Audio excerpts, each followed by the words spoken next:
आप देख रहे हैं अनहोनी। तो चलिए बढ़ते हैं आज की इस कहानी की ओर। मैं और जयपाल हम लोग कॉलेज में बहुत अच्छे दोस्त थे। ऐसी कोई बात नहीं थी जो हम दोनों एक दूसरे के बारे में ना जानते हों। मगर जैसे ही कॉलेज ख़त्म हुआ, जयपाल अपने रास्ते और मैं अपने रास्ते, मतलब ये कि जयपाल की नौकरी दूसरे शहर में लग गई और मेरी नौकरी दूसरे शहर में। हालांकि रोज़ाना हमारी बातें फ़ोन पर हुआ करती थीं, मगर पता नहीं क्यों पिछले 4 दिनों से ना तो जयपाल का फ़ोन आया और ना ही इधर से फ़ोन करने पर उसका फ़ोन लग रहा था। समझ नहीं आ रहा था कि अचानक ऐसा क्या हो गया। जयपाल तो मुझसे कभी नाराज़ भी नहीं होता। खैर, एक दिन की बात है, मैं रात को जैसे ही ऑफिस से घर आया तभी मेरे फ़ोन की रिंग बजी। मैंने मोबाइल देखा तो मेरी खुशी का कोई ठिकाना ना रहा, क्योंकि फ़ोन पर जयपाल का कॉल आ रहा था। मैंने झट से फ़ोन उठाया और बोला, तू ठीक तो है ना? हफ्ता भर जैसा होने को है, इतने दिनों से फ़ोन क्यों नहीं किया? इधर से मैं फ़ोन कर रहा हूँ तो लग नहीं रहा तेरा फ़ोन। सारी बातें सुनकर जयपाल बोला, हाँ वो कुछ ज़रूरी काम था। भाई सुनना, बहुत दिन हो गए, तुझसे मिलने का मन कर रहा है, चल कहीं मिलते हैं। एक काम कर, तू मेरे शहर आ जा। जयपाल की बात मुझे भी ठीक लगी। वैसे भी बहुत दिनों से कहीं घूमकर आना नहीं हुआ, इसलिए मैंने जयपाल को हाँ बोल दिया। जिसके बाद जयपाल ने मुझे फ़ोन पर ही सारा कुछ समझा दिया कि मुझे कब कितने बजे वाली ट्रेन पकड़नी है और कहाँ उतरना है। सारी बातें तय हो जाने के बाद जयपाल ने फ़ोन रख दिया। फ़ोन रख कर मैंने तुरंत बॉस को फ़ोन लगाया और छुट्टी देने की गुजारिश की, तो इस पर बॉस भी बहुत जल्दी ही मान गए, क्योंकि मैं ऑफिस से छुट्टियां बहुत कम ही लेता हूं। जयपाल के मुताबिक मुझे कल शाम 6 बजे वाली ट्रेन पकड़नी है, तो मैं फटाफट तैयारी में लग गया। अगले दिन शाम के 5:30 बजे तक मैं स्टेशन पहुंच गया। स्टेशन पर थोड़ा इंतज़ार करना पड़ा, मगर समय पर पहुंच जाना तो अच्छी बात होती है। कुछ ही देर में ट्रेन आ गई। मैं ट्रेन में चढ़ा और एक सीट पकड़कर बैठ गया। धीरे धीरे अंधेरा हो रहा था, क्योंकि मौसम ठंड का था। ट्रेन में मेरे अलावा भी काफ़ी सारे लोग थे, मगर मेरे उतरने तक ये लोग रहेंगे या नहीं उसकी कोई गारंटी नहीं थी। ट्रेन में बैठे बैठे अब मुझे करीब घंटा भर जैसा होने को था और अभी से ही मेरी बोगी खाली होना शुरू हो गई थी। यात्री लगातार अपनी मंजिल पर उतरते जा रहे थे और मुझे ऐसा लग नहीं रहा था कि मेरे उतरने तक मेरी बोगी में कोई रहेगा भी, क्योंकि मेरी मंजिल अभी भी काफ़ी दूर थी। मैंने जयपाल से कहा भी था कि ठंड का मौसम है, मैं रात में ना आकर दिन में आ जाता हूँ, मगर जयपाल ने मुझे साफ तौर पर मना कर दिया। उसका कहना था कि अगर मैं दिन में आऊँगा तो उससे मिल नहीं पाऊँगा, उससे मिलने के लिए मुझे रात में ही आना पड़ेगा। खैर, जब तक मैं ट्रेन से उतरा तब तक मेरी बोगी एकदम खाली हो चुकी थी। उस पूरे प्लेटफॉर्म पर ट्रेन से उतरने वाला मैं अकेला ही मुसाफिर था। ट्रेन से उतरते ही मैंने घड़ी में वक्त देखा तो रात के 9:45 बज रहे थे, मगर स्टेशन का माहौल ऐसा था जैसे आधी रात का वक्त हो। खैर, मैं ट्रेन से उतरकर प्लेटफॉर्म पर चारों तरफ जयपाल को ढूंढने लगा, क्योंकि उसने मुझे कहा था कि वो मुझे लेने के लिए स्टेशन पर आएगा। मगर बहुत ढूंढने के बाद भी मुझे प्लेटफॉर्म पर जयपाल कहीं नहीं दिखा।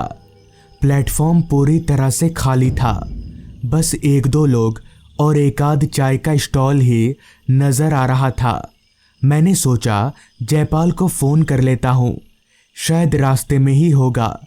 लिहाजा मैं अपना सामान लेकर प्लेटफॉर्म पर लगे बेंच पर जाकर बैठ गया और मोबाइल निकालकर जयपाल को फ़ोन लगाने जा ही रहा था कि तभी किसी ने पीछे से मेरे कंधे पर हाथ रख दिया। वो हाथ बिल्कुल बर्फ़ की तरह ठंडा था। मैं तुरंत पीछे पलटा तो मेरी खुशी मेरी आंखों से झलकने लगी, क्योंकि मेरे पीछे मेरा दोस्त जयपाल खड़ा था। जयपाल चलते हुए मेरे सामने आया और मुझे गले से लगाकर ज़ोर ज़ोर से रोने लगा। मुझे समझ नहीं आया कि आखिर वो रो क्यों रहा है। जयपाल तो इस तरह से रोने वालों में से नहीं था। खैर, मैंने उसे शांत करवाया और बोला, अबे पागल, रो क्यों रहा है? अब तो मैं आ गया हूँ ना, एक आध हफ्ता रहूँगा तेरे साथ। जयपाल को शांत करवाकर हम दोनों स्टेशन से बाहर निकलने लगे। अभी हम स्टेशन से बाहर निकल ही रहे थे कि तभी मुझे एक चाय का स्टॉल दिखा। मैंने सोचा क्यों न इस कड़ाकेदार ठंड में चाय पीकर थोड़ा गर्म हो लिया जाए। इस पर मैंने जयपाल से कहा, यार चल थोड़ा चाय वाय पीते हैं। जयपाल ने अपना सिर हाँ में हिलाया और हम लोग उस चाय के स्टॉल की तरफ जाने लगे। स्टॉल पर जाकर खड़े होते ही वो चाय वाला समझ गया कि हम चाय पीने आए हैं, इसलिए वो केतली को चूल्हे पर चढ़ाकर चाय गर्म करने लगा। थोड़ी देर चाय गर्म करने के बाद उस चाय वाले ने चाय दिया तो सही, मगर उसने सिर्फ एक कप चाय मुझे ही दिया। जयपाल को तो उसने ऐसे नज़रअंदाज किया जैसे वो उसे देख ही ना पा रहा हो। जिस पर मैंने उस चाय वाले से कहा, अरे और एक कप चाय दो मेरे दोस्त को। मेरी बात सुनकर वो चाय वाला मुझे घूर घूर कर देखने लगा और बोला, धंधे के टाइम पर काहे मजाक कर रहे हैं साहब? यहाँ आपके अलावा तो कोई है ही नहीं, किसे चाय दूंगा? मुझे काफ़ी तेज गुस्सा आया कि आखिर ये चाय वाला ऐसे कैसे बोल सकता है। मुझे बहुत गुस्सा आ रहा था, मगर दूसरे बगल में खड़ा जयपाल मुझे इशारा करके शांत करा रहा था।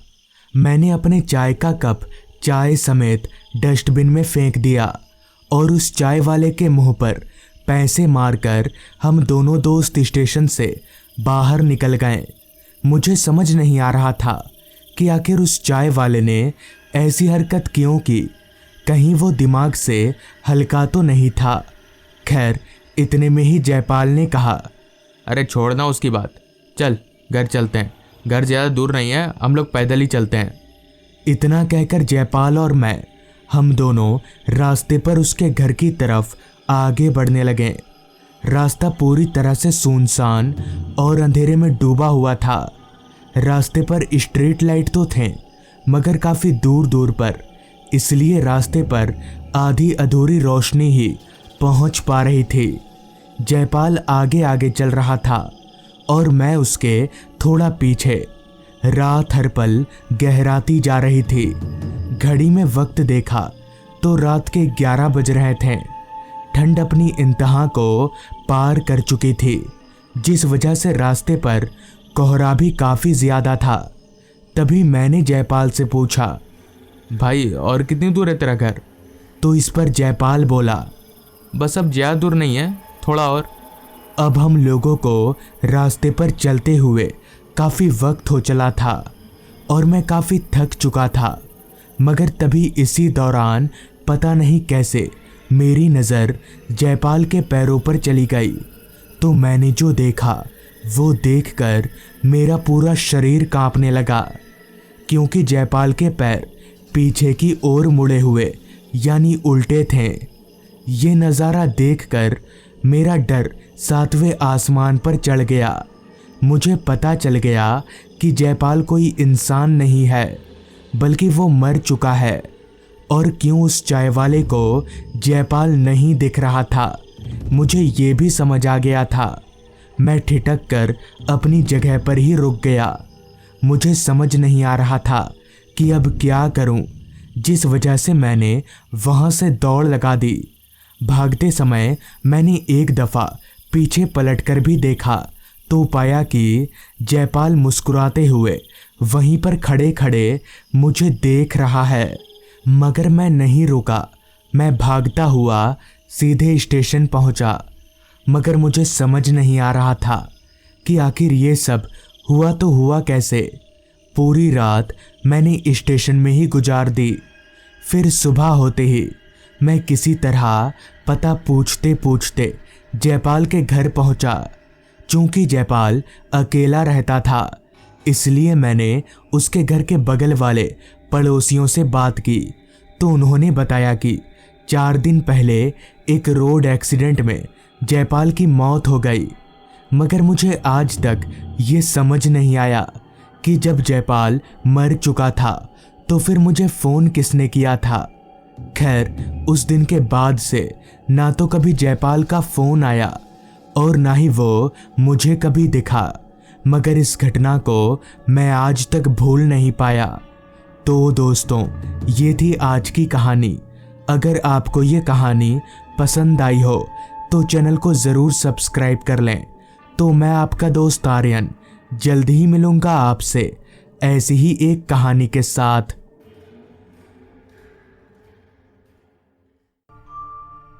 ये बात जिस जमाने की है, उस जमाने में मोबाइल फ़ोन ये सब चलन में नहीं था।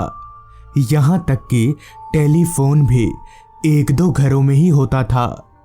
तब मेरे मामा, जिनका नाम भोला राम था, वो ट्रक चलाने का काम किया करते थे। मामा जी ट्रक लेकर बहुत दूर दूर भी जाया करते थे। मामा जी ने जब से ट्रक चलाने का काम पकड़ा, तभी से उनका एक दोस्त सूरज ने भी खलासी का काम शुरू किया था, जो हमेशा मामा जी के साथ ही रहता था। हालांकि दोनों के घर अलग अलग गांव में थे, मगर बावजूद इसके मामा जी और सूरज बहुत अच्छे दोस्त थे। एक रात की बात है, मामा जी ट्रक लेकर कहीं लोकल में ही गए हुए थे, इसलिए वो उसी रात वापस लौट गए। वापस आकर ट्रांसपोर्ट ऑफिस के स्टैंड पर ट्रक लगाने के बाद मामा जी अभी वहां से निकल ही रहे थे कि तभी मालिक ने मामा जी को रोकते हुए उनसे कहा, अरे भोला, ये सूरज को क्या हुआ है? पिछले 3-4 दिनों से काम पर नहीं आ रहा। तो इस पर मामा जी बोले, पता नहीं, शायद उसकी तबीयत बिगड़ गई होगी। कल देखता हूँ, अगर टाइम मिले तो एक बार जाऊँगा उसके घर। खाता भी तो बहुत है वो। कुछ दिन पहले ही हम दोनों सरपंच की बेटी की शादी में गए थे। वहाँ उसने इतना खा लिया कि उसका पेट दुखने लगा, और उस दिन के बाद से ही वो काम पर नहीं आ रहा है। इस बात पर मालिक से सिर्फ छोटी सी हामी सुनकर मामा जी अपने घर की तरफ चल पड़े। रात काफ़ी हो चुकी थी। मामा जी की कांच टूटी घड़ी बता रही थी रात के 12:15 बज चुके हैं। एक तो ठंड का मौसम, ऊपर से सनसनाती सर्द हवाएं, जिसका हर एक झोंका मामा जी को कांपने पर मजबूर कर रहा था। एक हाथ में टॉर्च और दूसरे हाथ में खुद के गर्म कपड़ों का थैला लिए मामा जी आगे बढ़े जा रहे थे। चूंकि दिन भर ट्रक चला चलाकर वो काफ़ी थक गए थे, इसलिए मामा जी से अब चला भी नहीं जा रहा था। और तो और बहुत ज़्यादा ठंड होने की वजह से चलते चलते बीच बीच में उनकी सांसें फूलने लग जा रही थीं। तभी मामा जी ने बुदबुदाते हुए अपने आप से कहा, आज ठंड सच में ज़्यादा है या मेरी तबीयत ठीक नहीं है? चलते चलते अब मामा जी गांव के इकलौते रेलवे फाटक पर पहुंच चुके थे। वो छोटा सा रेलवे फाटक भी रास्ते की तरह खामोशी में डूबा हुआ था।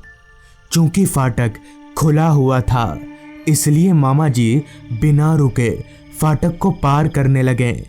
अभी मामा जी फाटक पार कर ही रहे थे कि तभी मामा जी की नज़र दूसरी ओर वाले फाटक पर खड़े एक आदमी पर गई। उस आदमी का चेहरा उल्टी तरफ था, इसलिए दूर से मामा जी उस आदमी को पहचान नहीं पाए। खैर, मामा जी ने सोचा शायद यहीं का कोई आदमी होगा, और मामा जी फाटक पार करते रहे। लेकिन जब मामा जी उस आदमी के पास पहुंचे तो वो पहचान गए कि ये शख्स कोई और नहीं बल्कि उनका दोस्त और खलासी सूरज है। सूरज को इतनी रात गए रेलवे फाटक पर पाकर मामा जी को काफ़ी हैरानी हुई। ऐसा भी नहीं था कि सूरज का घर यहाँ आस पास में हो, तो फिर सूरज इस जमा देने वाली ठंड में इस रेलवे फाटक पर क्या कर रहा था। खैर मामा जी सूरज के पास गए और पीछे से उसके कंधे पर हाथ रखते हुए कहा, सूरज, तू यहाँ पर क्या कर रहा है? सब ठीक तो है? और तू काम पर क्यों नहीं आ रहा? मामा जी की बात सुनकर सूरज उनकी ओर मुड़ा और बोला, अब मैं काम पर नहीं आऊँगा। मैं यहाँ पर सिर्फ तेरे से मिलने आया था। चल बैठकर बातें करते हैं। तो मामा जी बोले, कहाँ? यहाँ रोड पर बैठकर बातें करेंगे? इस पर सूरज बोला, नहीं, रोड पर नहीं, पटरी पर चल, वहाँ बैठेंगे। सूरज की ये बात मामा जी के पल्ले नहीं पड़ी, जिस पर उन्होंने कहा, पीकर आया क्या तू? पटरी पर कोई बैठता है? मुझे नहीं बैठना तेरे साथ, मैं घर जा रहा हूँ। और तू भी घर चला जा अपने, पागल कहीं का। इतना बोलकर मामा जी वहाँ से चलते बने। वहाँ से जाते वक्त उन्होंने पीछे पलटकर भी देखा, मगर सूरज वो अभी भी उसी जगह पर खड़ा था और टकटकी लगाकर मामा जी को ही देखे जा रहा था। सूरज की आंखों में एक अजीब सी चमक थी। खैर मामा जी बिना रुके चलते ही रहे, मगर मामा जी को अभी भी समझ नहीं आ रहा था कि आखिर सूरज यहाँ कर क्या रहा है, वो भी इतनी रात गए। चलते चलते अब मामा जी रेलवे फाटक से बहुत दूर उस रास्ते पर आ चुके थे जिसके अगल बगल सिर्फ खेत ही खेत था और रास्ते पर एक भी लाइट नहीं थी। खैर मामा जी के पास टॉर्च था, इसलिए मामा जी बेझिझक टॉर्च को आगे रखकर चले जा रहे थे और कुछ हद तक चांद की रोशनी भी मामा जी की मदद कर रही थी। अगल बगल खुला मैदान होने की वजह से उस रास्ते पर ठंड कई गुना बढ़ चुकी थी। चलते चलते ही मामा जी ने अपने कान का मफलर कसकर बांधा और अपने जैकेट की चेन को थोड़ा ऊपर करते हुए उन्होंने अपने चलने की रफ्तार बढ़ा दी। तेज कदमों से मामा जी अभी आगे बढ़ ही रहे थे कि तभी उनकी नज़र सामने पुल के चबूतरे पर बैठे दो आदमियों पर गई। चूंकि मामा जी उन दोनों से काफ़ी दूर थे, इसलिए उन्हें दोनों का चेहरा साफ तौर पर नहीं दिख रहा था। मगर जब मामा जी उन दोनों आदमियों के थोड़ा नज़दीक गए, तब उन्होंने जो देखा वो देखकर उनका पूरा शरीर हिल गया, क्योंकि पुलिया के चबूतरे पर उनका दोस्त सूरज और सूरज के गांव का ही एक लड़का बैठा हुआ था।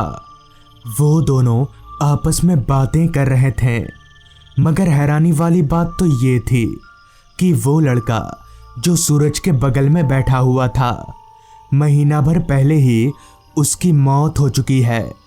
तो फिर सूरज उस लड़के से बात क्यों कर रहा था? और सबसे अजीब बात कि आखिर सूरज इतनी जल्दी रेलवे फाटक से यहाँ पर आ कैसे गया? मामा जी को कुछ समझ नहीं आ रहा था, आखिर ये सब हो क्या रहा है। अब तक मामा जी बहुत डर चुके थे, लिहाजा वो कुछ ना बोलते हुए रास्ते के दूसरे किनारे को पकड़कर चुपचाप आगे बढ़ने लगे। अंदर ही अंदर उनका कलेजा कांप रहा था, मगर तभी एक आवाज़ के साथ ही साथ मामा जी का बदन भी कांपने लगा। अरे भोला, कहाँ भाग रहा है? इधर आकर बैठ जरा। ये आवाज़ सूरज की थी। सूरज की आवाज़ सुनकर मामा जी ने जब उसकी ओर देखा तो वो देखते ही रह गए, क्योंकि सूरज के बगल में से अब वो मरा हुआ लड़का गायब था। अब तक मामा जी के होश उड़ चुके थे। आखिर वो लड़का इतनी जल्दी गया तो गया कहाँ?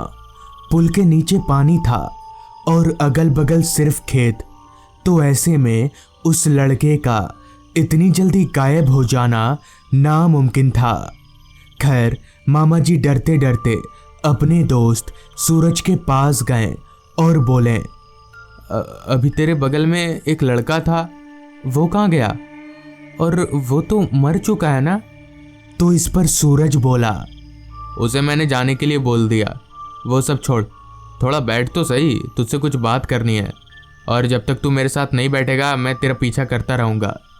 हालांकि मामा जी को उस वक्त वहां पर बैठना सही नहीं लग रहा था, मगर अपने दोस्त के जिद के सामने मामा जी को झुकना ही पड़ा।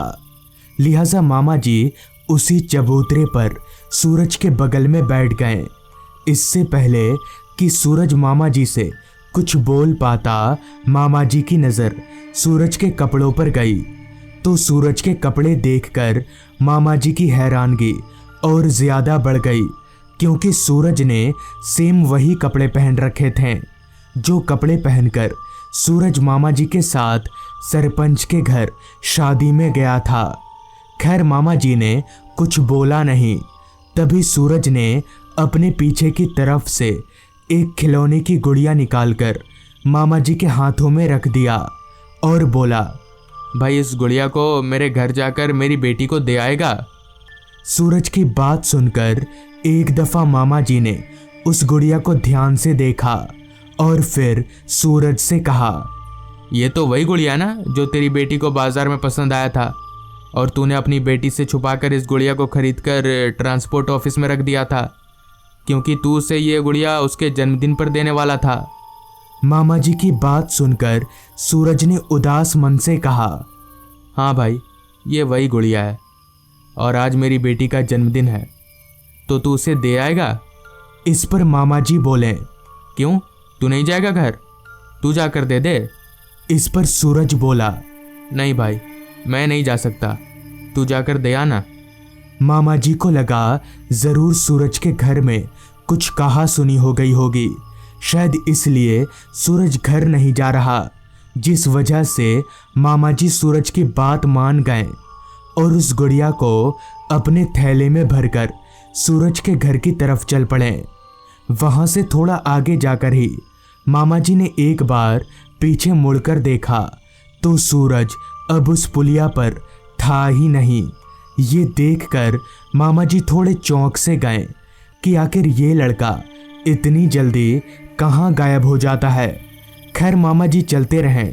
कुछ देर तक चलते रहने के बाद मामा जी सूरज के गांव पहुँचे और कुछ ही देर में सूरज के घर के दरवाजे पर पहुंचकर मामा जी ने दरवाज़ा खटखटाया तो कुछ देर के बाद सूरज की पत्नी बाहर आई। तभी मामा जी ने सूरज की पत्नी से कहा, भाभी बिटिया सो रही है क्या? अच्छा ये गुड़िया उसे दे दीजिएगा, अभी रास्ते में सूरज मिला था, उसे नहीं दिया। और क्या हुआ है, वो घर नहीं आ रहा? मामा जी की बात सुनकर सूरज की पत्नी कुछ बोली नहीं, बस हैरानगी भरी नज़रों से मामा जी को देखती रही। जिस पर मामा जी ने कहा, क्या हुआ, कोई झगड़ा हुआ है क्या? इस पर सूरज की पत्नी ने जो कहा वो सुनकर मामा जी के रोंगटे कांप गए। ये क्या बोल रहे हैं भाई साहब आप? उनको मरे हुए तो आज 4 दिन होने को है। आगे सूरज की पत्नी ने बताया कि सरपंच की बेटी की शादी से आकर रात को ही सूरज की तबीयत बहुत बिगड़ गई और दिल का दौरा पड़ जाने की वजह से उसकी मौत हो गई। ये सब सुनकर मामा जी बहुत डर गए, मगर उस दिन के बाद से सूरज मामा जी को कभी नहीं दिखा। तो दोस्तों ये थी आज की कहानी। अगर आपको ये कहानी अच्छी लगी हो तो चैनल को ज़रूर सब्सक्राइब कर लें। तो मैं आपका दोस्त आर्यन जल्द ही मिलूँगा आपसे ऐसी ही एक कहानी के साथ।